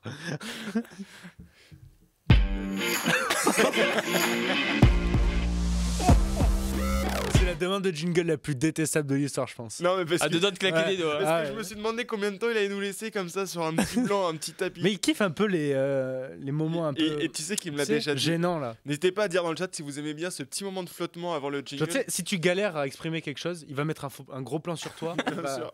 bah, Bien vas-y, sûr, bien dis-le sûr. ce que t'as envie de dire. Et heureusement, on lui a pas filé de bruitage. Hein. Parce que sinon. What Ouais, Donc, ouais, messieurs, les cœurs du ruck, on est sur une fin de saison de Pro D2, fin de saison régulière. J'ai pas entendu Yanis. Ouais, j'ai fait Je la pense blague- que j'ai c'est fait la mieux, blague je de pense trop, que j'ai c'est fait la mieux blague pour de tout le monde. Fin de saison régulière, dernière journée, ce vendredi soir. On verra qui finira dans le top 2. Bon, Grand c'est multiplex. décidé. Grand multiplex à suivre également sur rugbyarama.fr. On va couvrir tout, on couvre toutes les divisions. Couvre tout. on couvre Bien tout. sûr. Je vous ai demandé de préparer vos récompenses. On a fait 5 catégories même. Il y aura l'équipe surprise, coup de cœur de la saison. Il y aura l'équipe qui vous a déçu, De manière malheureusement. différente de préparer ces émissions. La révélation de l'année, le joueur de l'année Et qui travaille, et hein. votre mention honorable. Le petit coup de cœur que vous voulez donner, la petite passe décisive pour... on laisse parler les émotions. Très bien. Je vous propose de commencer tout de suite avec votre équipe surprise, votre équipe... L'équipe qui vous a plu cette saison. On va donner la priorité à Yanis parce que c'est Loïc qui a commencé au jeu. Donc Yanis, parole à toi. Comment ne pas dire Montauban Juste à 2 doigts de la mort la saison dernière sur la pelouse de Narbonne, où en plus ils sont sauvés par cette transformation de Bosviel, je crois, dans les dernières minutes. Et ils ont le caca culotte jusqu'au bout. Et là, ils se retrouvent dans le top 6. Nouveau staff, nouvel état d'esprit, nouveaux joueurs. Il s'appuie quand même sur des choses différentes à Sapiac avec ce terrain synthétique. On attendait beaucoup de voir ce que donnait Sapiac, comment allait réagir le groupe. Et au final, ils nous sortent vraiment une très belle saison. Première partie de saison, ils sont même dans les toutes premières places avant de lâcher un peu de l'Est. Et au final, de revenir au mental dans ce top 6, de vaincre Béziers la semaine dernière au bout d'un match qui scelle leur qualification. J'ai envie de dire bravo au staff de Sébastien Tiusbord qui a accompli de grandes choses cette saison. Bravo au public montalbanais aussi qui a su ne pas lâcher ses joueurs. C'est quand même un des seuls clubs où il y a des ultras parmi les supporters. Et donc, faut leur tirer notre chapeau. Montauban est pour moi la belle surprise de cette saison. Et j'ai hâte de voir où c'est qu'ils peuvent aller, puisque cette saison, ils ont prouvé qu'ils étaient capables de gagner des matchs à l'extérieur. C'est ce qu'ils vont sûrement devoir faire lors du barrage. Donc, j'attends de voir. Et en tout cas, c'est une équipe plaisante à voir. Et c'est une équipe que je dois féliciter pour cette saison. Très bien. J'entends tes arguments, Yanis. Loïc, à toi la J'entends parole. ce Diani, c'est vrai, bonne saison. Après, pour moi, la principale surprise entre les voir dans le top 6 ou l'an dernier, les voir 15e, c'est plus d'être 15e parce qu'on savait quand même qu'il y avait une qualité dans cet effectif avec des très bons joueurs. Comme ils ont eu beaucoup de blessures, à l'image de Thomas Lezana, qui la saison dernière n'a pas trop joué, Toucoulette qui s'était blessé. Pour moi, vraiment la surprise, c'est Colomiers, qui encore, j'ai noté, à la 14e journée, était 11e à 8 points du top 6. Vous pouvez pas du tout penser qu'ils aient se qualifier. 8 points, c'est 2 victoires. Hein. Je dis ça, je dis rien. Mais c'est quand même beaucoup. Tu diras ça à Van. C'est quand même beaucoup. Et... On me laisse parler là. Allez, je t'ai laissé parler. Pardon. Et, non, Après, vous avez le droit de vous couper la parole. hein, C'est Ah, un on a le débat. droit. C'est un débat, On ok, n'est pas à d'accord. Je l'école. vais être insupportable sinon. Non, mais alors voilà, Ah oui, faut garder un vas-y, peu de vas-y. mesure. Et non, ils sont revenus sur la phase retour. Ils commencent avec 3 victoires. À Valence, ils roulent sur Dax et après ils gagnent à Béziers. Et derrière, ils sont mis à enchaîner les victoires. Et surtout, au-delà de finir sûrement avec une réception en barrage, à Bendichou, ils nous ont enthousiasmés. Franchement, ils ont mis 53 points à Montauban, 62 à Oyonnax, 51 à Nevers, 46 points à Aurillac, 59 à Agen, 46 à Nice. Ils sont gagnés contre Montauban, justement, cette fameuse équipe de Montauban, à Toulouse. Donc moi, franchement, rien que pour la performance, parce que ça faisait plusieurs années qu'ils étaient dans le ventre mou, qu'ils n'arrivaient pas à se qualifier, ils se qualifient, et avec du beau jeu, donc merci Colomiers. T'appelles ça une surprise? Enfin, Bah oui, moi, je veux oui, dire, moi, Colomiers, ça fait environ 3 ans, 4 ans qu'on attend qu'ils soient dans le top 6. Oui, mais ils y sont Depuis pas, leur au final. saison, justement, en 2020, là, où ils sont largement premiers, il y a le Covid, et donc du coup, ça les empêche d'être en phase finale. Depuis cette saison-là, on attend que Colomiers revienne en phase finale. Ils y ont été. Et- 2021, ils y sont, ils perdent. Non, mais- Oyonnax. ouais, oui, c'est vrai, au Oyonnax. Non, mais on attend qu'ils fassent quelque chose de fort, quoi. Et puis, il y a ces échecs, notamment la saison dernière.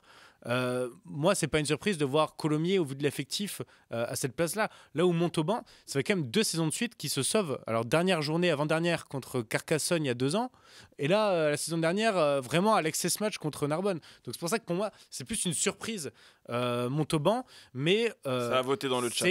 c'est pour Colomiers, je suis très heureux et je trouve que c'est comment dire une équipe qui m'a enthousiasmé cette saison. Oui, mais est-ce qu'en Mais c'est début de pas une saison à la surprise trêve, t'aurais pour moi. misé sur eux? Ah, Est-ce que regarde toi- l'effectif qu'ils ont, Colomiers quand même. T'as des joueurs qui sont déjà confirmés, t'as un pack qui est déjà reconnu et t'es sur ta continuité au final. Très bien, Alors que messieurs. Montauban, c'est vraiment, ils partent quasiment de rien pour arriver là où ils sont. Est-ce que tu veux ajouter un dernier Non, mot? non, vas-y. J'ai pris ma décision. Je vais me ranger derrière ce qui a été mentionné dans le chat. Je vais donner mon point à Yanis pour la bonne surprise de la saison. Effectivement, je trouve que Colomiers concrétise enfin les attentes qu'on avait sur cette équipe. Plus qu'ils nous surprennent. C'est-à-dire qu'enfin, alors oui, il y a la surprise de la mi-saison, ils sont 11e et au final, ils finissent très très fort et donc ils finissent dans le top 6. Mais au-delà sur la saison globalement, on attendait peut-être plus Colomiers qui allait enfin rentrer dans ses places qualificatives et Montauban qui sortait de 2 saisons très délicates. Et donc, bonne surprise de les retrouver là avec aussi tous les changements qu'il y a eu à l'intersaison. Et je vais juste finir en disant que dans les pronostics, tu te rappelles de Midi Olympique, des entraîneurs, des staffs en début de saison, Colomiers était mentionné plusieurs fois dans le top 6, alors que Montauban était mentionné seulement pour l'access match, ou en tout cas le barrage descente. Oui, personne ne les voyait là. Ouais. Tout le monde les croyait morts finalement. L'expression. L'équipe Tu l'as qui dit vous tout a- à l'heure, Oui, Romain oui, Fusier. bien sûr. L'équipe qui, Là, vous pour a... le coup, tout le monde les croyait vraiment morts. L'équipe qui vous a déçu, messieurs. Loïc, tu peux commencer. Loïc, je peux avoir un moment, s'il te plaît? Allez, vas-y. Bah non, attends, t'as pas voté pour moi? Oui, Bah, tu vois avec me donneras Yanis, après. avec ses moments. Allez, tu peux, Ils vas-y. sont affreux, on a des bananes ou des langues de chat. Bon, au bout d'un moment. Merci. Vas-y, Tu peux- mais tu peux prendre la sur ta parole. liste. Bah, pour moi, c'est Oyonnax, tout simplement, une équipe qui descend, qui fait un recrutement, qui en plus avait anticipé entre guillemets un peu sa descente, recrutement assez tôt avec des mecs confirmés du top 14. Je pense à Tafili, je pense à Zach Holmes, je pense à Naricia, le talonneur du Racing, donc vraiment Antoine Miquel surtout, qui arrivait aussi de Bordeaux. Donc ils avaient vraiment une équipe armée. Ils avaient avec des mecs qui connaissent bien le championnat français, d'autres mecs comme Oli Keblé ou comme Chris Smith qui sont des mecs qui sont rompus à l'URC, qui sont des internationaux, donc ils avaient tout préparé pour monter. En fait, patatras, les mecs, d'ailleurs ils sont toujours pas sauvés. Il y a un cas d'égalité où si, bon c'est un peu improbable, il faut que Aurillac gagne avec le bonus offensif, Agen fasse match nul et prenne le bonus offensif, et Oyonnax à 0 points. Et là, égalité à 3, Oyonnax et barragisme, bon, ça devrait pas trop arriver. non, ça Mais devrait c'est pas. dire quand même la saison qu'a fait Oyonnax, et encore, par exemple, avec des matchs comme la défaite 62-12 à Colomiers, et franchement, ils sont passés à côté de leur saison.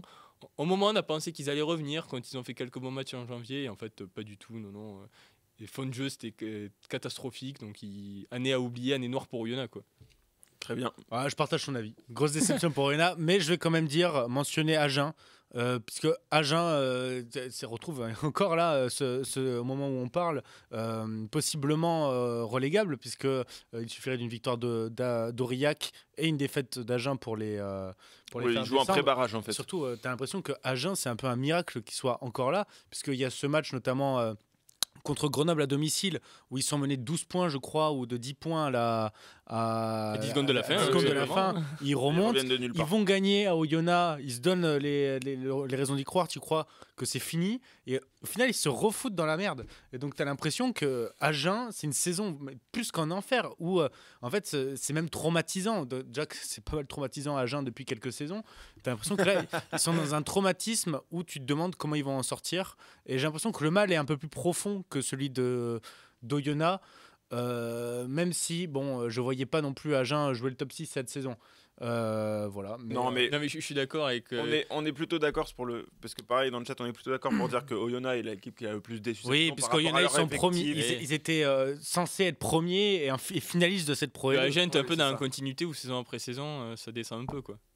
Juste un mot sur Biarritz. En fait, ce qui est Nicolas Béguet décevant- qui mentionne Biarritz. Est-ce qu'on peut aussi en Ouais. dire un mot Bah, C'est Biarritz- paradoxal, Biarritz, c'est Oui. tellement paradoxal. J'ai l'impression que l'effectif l'an dernier a été un peu fait un peu à l'arrache. Les joueurs qui sont arrivés un peu au dernier moment. Il y a beaucoup de vieux briscards, mais il y en avait peut-être trop à l'image de l'infirmerie qu'ils ont là, qui est pleine à craquer pour le dernier match de la saison. Ils avaient très bien débuté, on pouvait se dire pourquoi pas équipe surprise. Après tout, ils ont des bons mecs, des Cornel Duprez.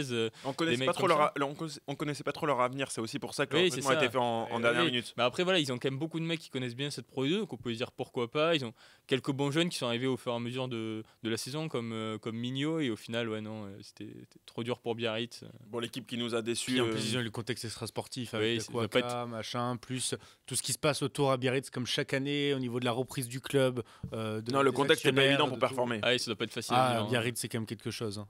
Et là, chaque tu vends ta saison. pelouse.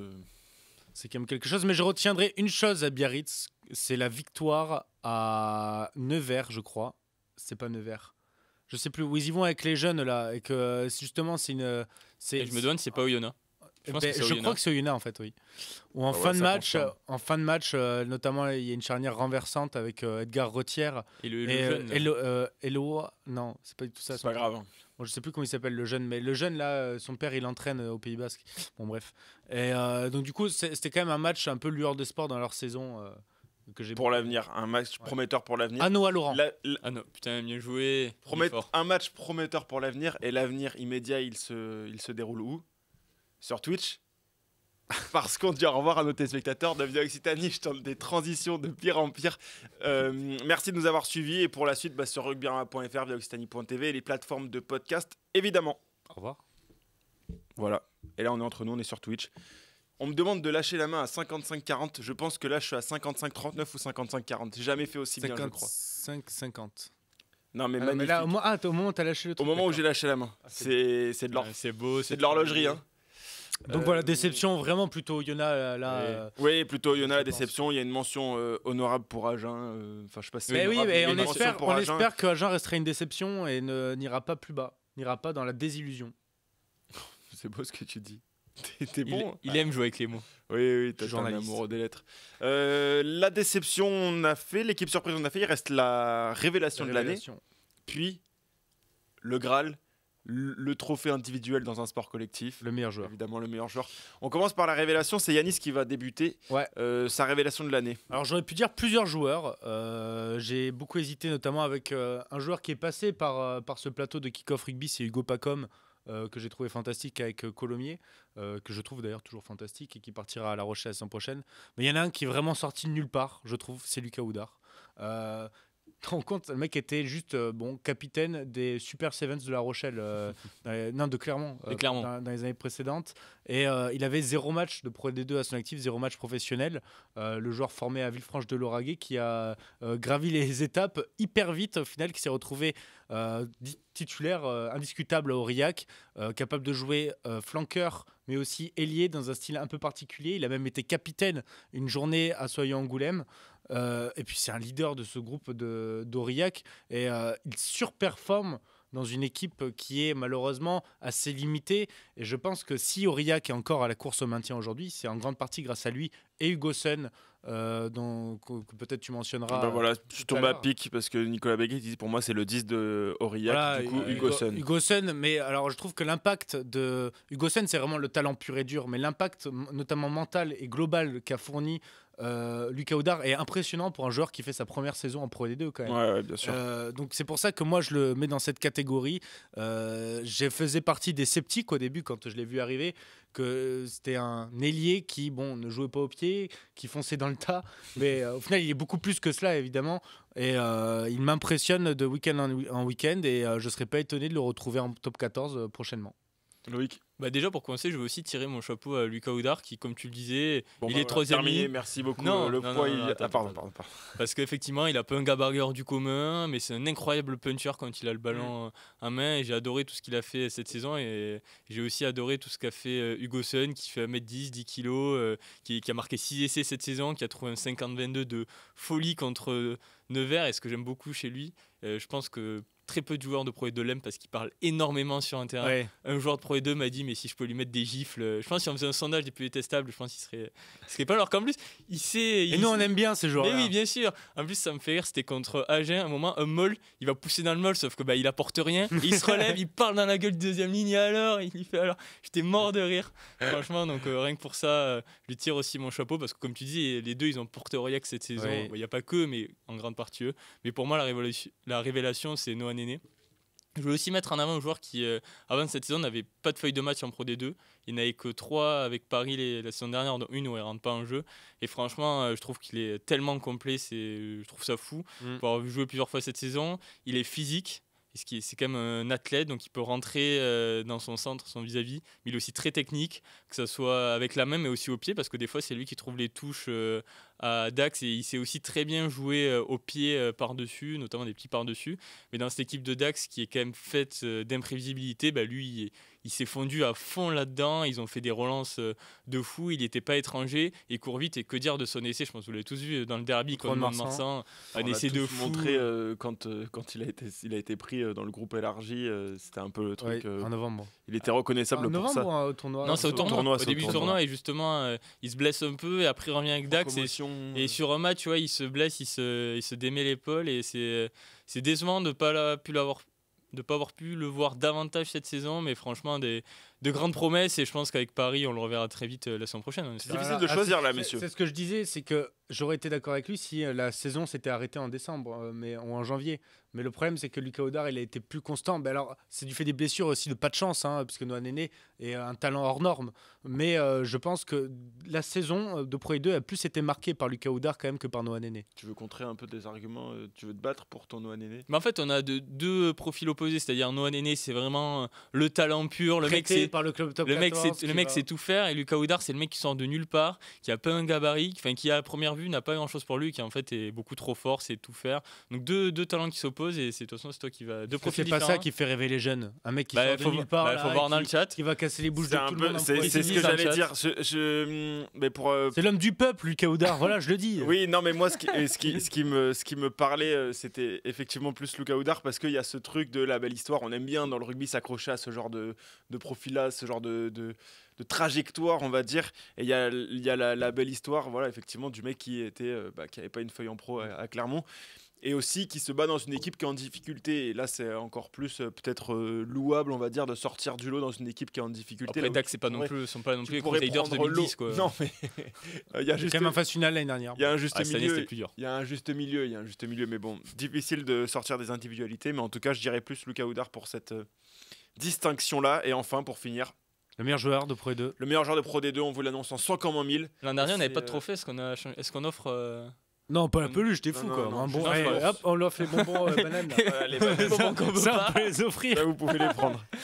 Loïc, ton meilleur joueur de l'année, s'il te plaît. Alors pour moi, c'est Mazi Baka de Soya Angoulême. C'est-à-dire l'année dernière déjà, on avait vu un peu une ébauche de lui. Il avait fait 15 matchs, dont 12 titularisations et 7 essais. On avait pu voir quelque chose dans Soyo, Soya Angoulême, une équipe un peu milieu de classement la saison dernière. Et là, si Soyo, pour moi, est dans les qualifiés cette saison, c'est en grande partie grâce à lui, parce que lui aussi, il sait tout faire. Cette année, 17 titus, 25 matchs, 10 essais, il gratte énormément de ballons. Dès qu'il porte la balle, il arrive à créer des brèches pour ses coéquipiers. Il sait jouer après lui, il a un vrai talent de finisseur, même en bout de ligne. Il a même été appelé par l'Écosse pendant le 6 Nations, c'est dire.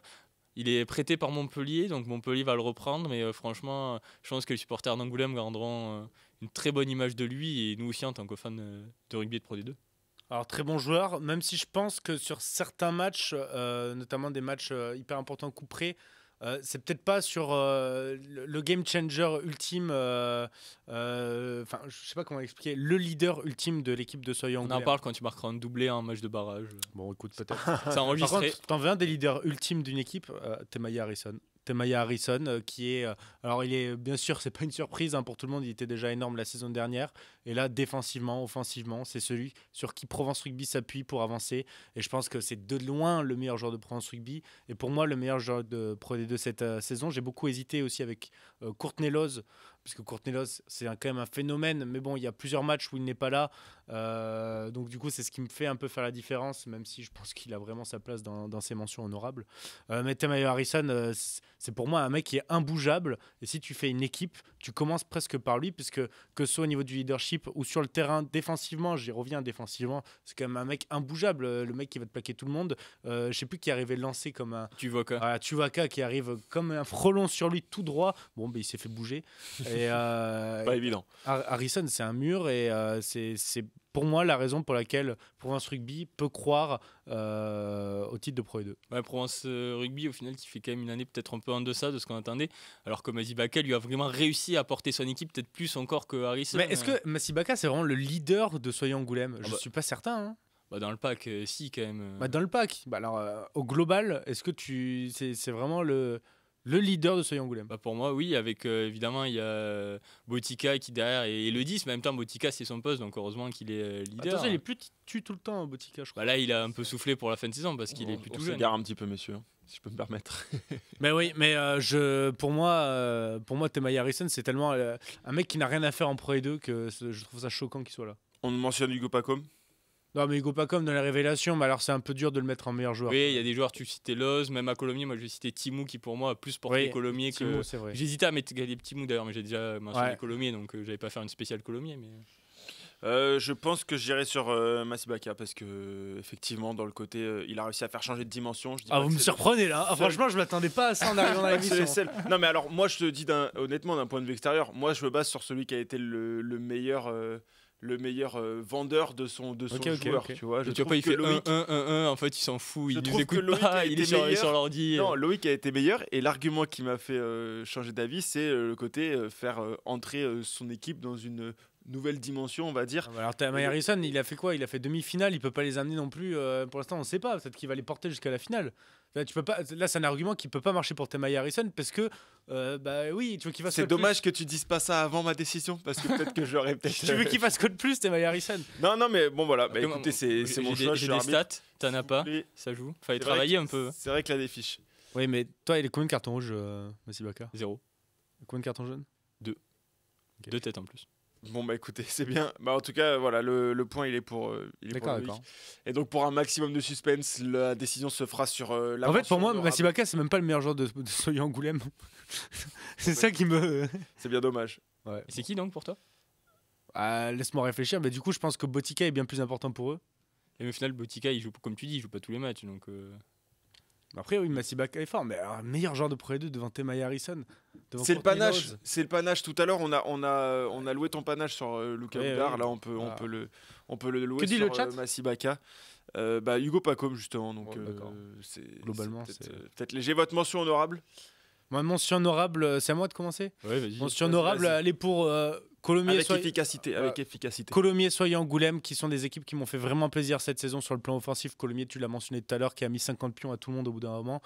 Soya Angoulême, c'est l'équipe imprévisible par excellence, mais justement, ça veut dire qu'elle est capable de gagner absolument tous les matchs à l'extérieur et même mettre du spectacle. Il y a cette pelouse de Chanzy, bien sûr, synthétique, qui leur permet d'avoir ce côté un peu imprévisible, mais voilà, c'est deux équipes qui m'ont fait kiffer et j'ai kiffé regarder leur match, donc c'est pour ça que je les mets en mention honorable. Tu veux mettre en lumière le beau jeu de ces équipes là, le beau jeu, mais même le côté beau jeu qui fonctionne. Voilà, on a rien à perdre d'être dans une Pro E2 qui est trop souvent stéréotypée et trop souvent dans l'âpreté, au niveau du combat, on va se gratter dans la boue, dans la rudesse. Truc. Là, c'est deux équipes qui ont montré que pouvait y avoir du très beau jeu en Pro E2 et du jeu efficace, puisque les deux équipes sont récompensées avec une qualification en phase finale. Loïc. Justement, moi aussi, je voulais souligner le beau jeu et justement montrer qu'on n'est pas dans l'âpreté, dans le cliché de la Pro D2. C'est plusieurs 3 quarts L qui vont partir, qui vont quitter la Pro D2 et qui nous ont bien fait vibrer. Je pense à Arthur Mathiron, même s'il a joué un peu plus centre cette année avec Nevers. Il y a Nathanaël Huleux, Wilfried Huleux, pardon. Qui va signer normalement au Racing 92, qui lui aussi avec Grenoble nous aura fait vibrer. Gros talent de finisseur et aussi très bon joueur avec ses crochets. Et Gabin Laure. J'attendais le Gabin Laure. Arrive. Il a quand même réussi à caler 2 joueurs alors qu'il voulait juste parler de Gabin Laure. Non, mais c'est global sous ces joueurs. Franchement, il y a la Pro D2 regorge de très bons petits ailiers. Et voilà, j'ai cité eux 3, mais il y en a d'autres. Je pense aussi à Gabin Rocher, à Mathis Lafont aussi, qui est très fort avec Soyeux. Il y en a plein. Mais voilà, ces 3-là nous quittent. Donc merci à eux pour les émotions. Nous quittent, ils vont en top 14, hein, donc ils quittent pas totalement non plus. Oui, ça va, on les retrouvera. Ils basculent chez les... Ils quittent la Pro D2. Ils quittent le centre de formation. Exactement, ils basculent chez les grands.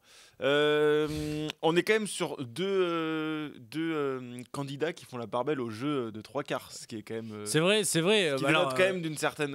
Après, il y en a d'autres, je peux dire Lucas Da Silva qui a marqué 15 essais, donc 15 sur ballon porté. Quoi. Je vais aller sur la nostalgie. Et donc sur Loïc pour tirer un grand coup de chapeau que je l'ai vexé tout à l'heure. Un grand coup de chapeau à ces mecs qui nous quittent. C'est eux qui ont fait se lever les foules de Pro D2. Et juste un petit mot, bravo au pack de Brive qui va faire gagner la Pro D2 à Brive. Oui, on verra qui. De toute façon, un titre, ça se gagne sur quoi? La défense et le pack. Et la discipline. Les fondamentaux. Voilà, exactement. Donc, victoire de Loïc, quand même 3-2, parce que c'est grâce à tes ailiers qui nous pipé de l'histoire. Grâce à tes ailiers. Oui, t'inquiète. Qu'est-ce qui a été pipé, dis-moi? Tout. Absolument. Très bien. Toute l'émission est scriptée là. Victoire de Loïc 3-2. Et tout. J'ai le chat était avec moi en plus. Non. C'est la victoire du peuple ici. Messieurs, on passe au prono pour finir cette émission. Prono top 14. Allez, c'est parti.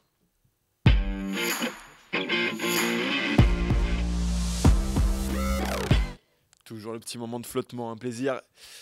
Aurélien qui se fait un malin plaisir à laisser des petits moments de flottement. Je pense en fait il fait ça pour aller chercher des. Mais tu sais que il n'y arrive pas. J'ai demandé dans le chat s'ils aimaient bien, ils ont dit que oui en plus. C'est là où ça nous crucifie. Les moments de flottement ou l'émission? Hein Non. Les pronos, la 24e journée de top 14 qui ouvrira ce samedi avec Bordeaux-Bègles Castres. Castres, premier match depuis la disparition de Josiah Raïsouké. On va voir dans quel état d'esprit ils sont. On a Clermont-Perpignan pour ce multiplex, Bayonne-Vannes, Pau-Toulon et le Stade français Lyon qui vaut très très cher. Toulouse Racing samedi 21h et enfin La Rochelle-Montpellier qui aura lieu dimanche à 21h05. Alors, je vous propose qu'on s'arrête sur, pour moi, le match sur lequel il y a le plus gros enjeu. En tout cas, c'est comme ça que j'ai titré le match de la dernière chance pour Paris. Paris a quand même globalement pas trop le droit à l'erreur contre Lyon. On voit notre Dream Team prono à 3 journées de la fin. C'est Quentin qui est en tête, 188 points, Romain 185 points et Vincent 180 points. Quentin qui récupère beaucoup de points du tournoi, c'est ça? Exactement, il a pris 10 points grâce à ses résultats sur le tournoi Destination. Donc Stade français Lyon, messieurs, le Stade français qui n'a pas vraiment le droit à l'erreur, le retour de Guézal à Jambouin. Romain pronostique Lyon, Quentin et Vincent pronostiquent le Stade français. Dans quel camp vous rangez-vous?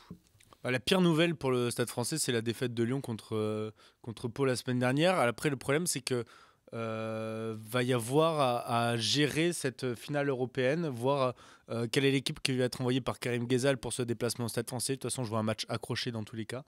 Et je pense que si il y a une petite rotation d'effectifs la semaine dernière, ça veut dire que là, il devrait y avoir quand même plusieurs cadres. Je pense aussi. Plusieurs cadres pour le déplacement au Stade français. Ça va être très très très très dur à pronostiquer. Je vois Lyon. Je vois Lyon si vraiment il y a les cadres, si vraiment c'est l'équipe type, on va dire, à Lyon. Je pense que Lyon, revanchard, a besoin de ce succès pour être dans le top 6. Donc va gagner au Stade français. Et le Stade français va s'offrir une fin de saison à goûter. La même chose, Lyon qui a fait tourner la semaine dernière et qui du coup s'est laissé surprendre par la section paloise. Lyon qui va arriver avec ses cadres. Alors certes, ils auront peut-être un peu la tête à cette finale de Coupe d'Europe, mais en même temps ils ne peuvent pas trop gamberger parce qu'il y a quand même une lutte pour le top 6. Ils ne peuvent plus trop laisser de points en route. Ils ont grillé un joker contre Pau. Et là en plus, ils vont à Paris. qui a un terrain synthétique. Eux, ils ont totalement l'habitude du terrain synthétique. Ils adorent envoyer du jeu. En ce moment, on voit que Paris, justement, est un peu balbutie son rugby. Donc, je pense que Lyon, qui va écarter tous les ballons, c'est le meilleur moyen pour faire douter Paris. Alors, je pense que ça va effectivement être très serré. Je ne vois pas Paris dépasser. Mais je vois bien une victoire d'une courte tête du Loup. Donc avec un bonus défensif pour le Stade français, comme Romain l'a annoncé. Très bien, merci. Est-ce qu'on peut parler pareil dans cette course au maintien de Bayonne-Vannes? Tout le monde voit Bayonne, notamment avec le bonus offensif pour Romain. Vannes, pas d'exploit. Si je dis pas de bêtises, Bayonne fait un très grand pas vers le barrage à domicile en cas de victoire bonifiée. Oui. Donc, même en cas de victoire tout court. Oui, en cas de victoire tout court. Mais j'avoue que j'ai du mal à voir Vannes rivaliser vraiment sur le terrain de Bayonne. Si Bayonne met tous les arguments et veut vraiment chercher cette victoire, en tout cas pour s'assurer le barrage à domicile. Donc, je vois Bayonne bonus offensif, moi. Moi, je vois un match beaucoup plus serré que vous. Notamment parce que Vannes, sur la phase retour, n'a jamais été dépassé à l'extérieur. Par exemple, au moment à Lyon, beaucoup avaient dit Lyon, c'est dur pour eux. Ils ont pris un bonus défensif. Castres. Il y a ce match à Castres sous la pluie, en effet, où là, ils n'ont pas existé. Mais sur la phase retour, c'est le seul. Donc moi, je les vois bien s'accrocher. Et c'est un peu ma grosse cote. Je les vois prendre un bonus défensif à Bayonne. Très bien. Ce qui ferait quoi, du coup? Il serait à égalité avec le Stade français? Ça dépend. Si Paris prend un point... Le Stade français, ils ont 2 points de plus? Non, ils ont un point. Paris, un point de plus. Un point de plus et un point de terrain, c'est Vannes qui est devant. Pour un tout petit point. Parce qu'ils ont 4-1, 4-1. Et je crois que Vannes a marqué un point de plus. Donc ça serait fou que ça se joue sur ça. Bayonne 35-20, on me dit dans le chat. Ils sont tous globalement sur une victoire de Bayonne. Attention, parce que du coup, est-ce que c'est goal average particulier quand même parce que pour moi, c'est point terrain et après goal average total. Et après, je crois aussi. Ah oui, dans ce cas, ça change tout. Est-ce qu'on peut se pencher par exemple sur ce Bordeaux-Castres, qui est un peu délicat parce qu'on ne sait pas trop dans quel état d'esprit seront les castrés. Donc on le rappelle, c'est un peu moins de 10 jours après le décès de leur ailier Josiah Aïssouké qui nous a quittés jeudi dernier, il me semble. Oui. Le match de la semaine dernière contre Clermont a été reporté. Il aura lieu la semaine prochaine, week-end de finale Champions Cup. C'est le match du retour. Babio disait que justement il fallait pas se laisser submerger par les émotions. Là c'est quitte ou double, soit ça te transcende et ça te donne une force supplémentaire qui peut te faire performer, soit ça peut un peu te tuer à petit feu. Comment vous les sentez ces casseries? Peut-être Loïc pour commencer. C'est vrai que c'est difficile de savoir dans quel état d'esprit ils sont. Je pense que ça pourrait les transcender sur les matchs à la maison, et notamment je pense à ce match contre Clermont la semaine prochaine. Le match contre Clermont, c'était le match qui devait avoir lieu, donc je pense vraiment qu'ils auront une force en eux. Là, c'est à Bordeaux, donc c'est à l'extérieur, face à une équipe de Bordeaux qui est obligée de gagner pour assurer le top 2. Après, on l'avait vu avant la demi-finale de Coupe d'Europe. Les Bordeaux s'étaient inclinés à domicile contre La Rochelle, et Mathieu Jalibert, après le match, disait que effectivement contre La Rochelle, ils n'avaient peut-être pas la tête à ce match-là. Donc à voir dans quel état d'esprit seront les Bordelais, mais je les vois pas faire la même erreur 2 fois. Donc je pense que là, ils seront à fond, et je les vois bien effectivement prendre de bonus offensifs, comme des castrés qui seront quand même encore un peu touchés. C'est le premier match sans Aïssouké à l'extérieur face à une équipe de Bordeaux qui enverra du jeu. Donc je pense qu'ils se transcendront à domicile, mais que là, ça va être une après-midi un peu difficile. Ouais, c'est contexte compliqué, même pour Castres évidemment, même pour Bordeaux qui doit préparer cette finale de Champions Cup, et on a vu contre La Rochelle que c'était pas forcément évident et que c'est pas forcément des matchs qui comptaient entre guillemets, c'est pas le match qui compte le plus sur les 2 prochaines semaines, quoi. Donc j'ai du mal à le parier. Je pense que du coup ça fera un match assez spécial qui est impossible à prédire, mais que en gros il n'y aura pas de bonus. Je vois Bordeaux quand même s'imposer à domicile, puisque Bordeaux a aussi besoin de cette victoire, il faut le dire, pour le top 2. Il y a un moment, il y a une marge avec Toulon de 2 points, et là si Toulon ça venait à perdre à Pau, du coup Bordeaux ferait vraiment une très bonne opération en vue de la 2e place. Donc je pense que Bordeaux peut s'imposer, mais sans le bonus. Oui, moi aussi, je vois pas forcément un très joli match. Après, le fait que justement ils aient fait énormément tourner la semaine dernière, à juste titre, à Montpellier, là ils vont devoir réaligner leur grosse équipe avec des joueurs qu'il va falloir remettre en confiance et se lancer vraiment sur de bons rails avant cette finale de Champions Cup contre Northampton. Donc je vois quand même les Bordelais faire le boulot. Je les vois pas à leur meilleur niveau. Je suis pas sûr de pronostiquer un bonus offensif. C'est le même contexte que La Rochelle au final, que contre La Rochelle. Ouais, c'est le même contexte, sauf que je pense que tu as plus de certitude aujourd'hui après ce que tu as fait contre Toulouse que tu en avais avant, oui. après les matchs contre le Munster, où tu vois. C'est vrai, l'Ulster, ouais. L'Ulster, pardon, et le Munster. Oui, ensuite. les deux. Ouais.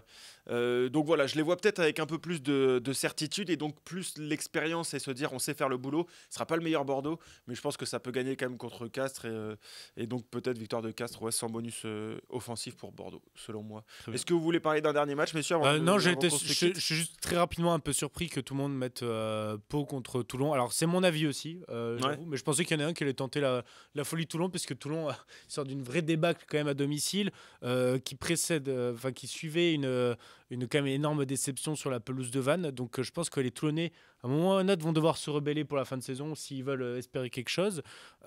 Même si la section s'est donné le droit d'y croire. Donc c'est pour ça que je m'aligne sur Quentin et Romain, Pau bonus défensif. Mais juste, je m'étonne qu'il n'y en ait pas un qui ait tenté Toulon. Loïc, ça t'étonne? Bah moi je le tente très bien, ce Toulon. Bon bah voilà, il est là, celui qui tente. Ouais, moi je le tente parce que comme tu disais, ils sortent. Alors il y a eu cette débâcle contre Toulouse, mais juste avant, il y a eu la débâcle à Vannes et ça avait pas mal marqué les joueurs. Et Mignoni, le coach, n'est pas très très content. Je pense que là, effectivement, comme tu dis, il va falloir qu'ils se rebellent dans cette course au top 2, parce qu'avec Bordeaux, ça se fait des petites politesses chaque semaine. Oh, je perds, toi, moi aussi. Personne ne veut prendre cette deuxième place, on dirait.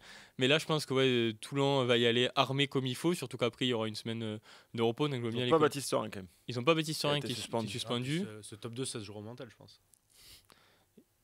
Voilà. Juste ça. Moi je pense à jouer sur le rugby, la fraîcheur et, pour par moi, exemple en gagnant à Pau pour commencer.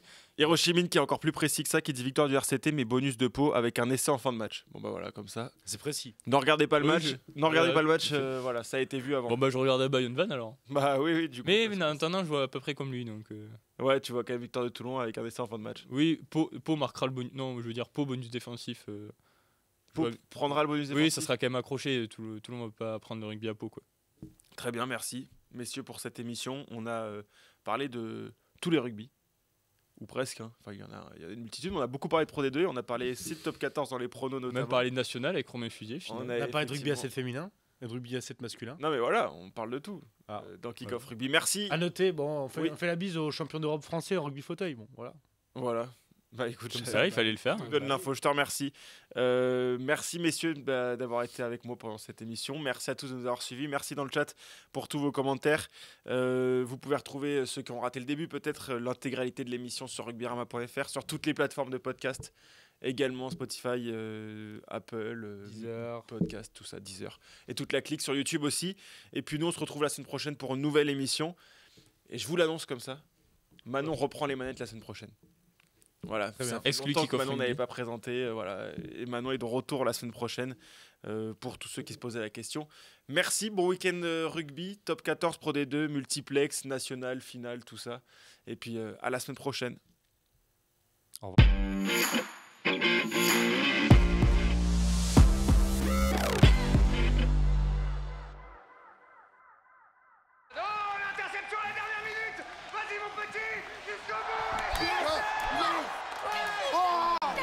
La passion du sport nous rassemble.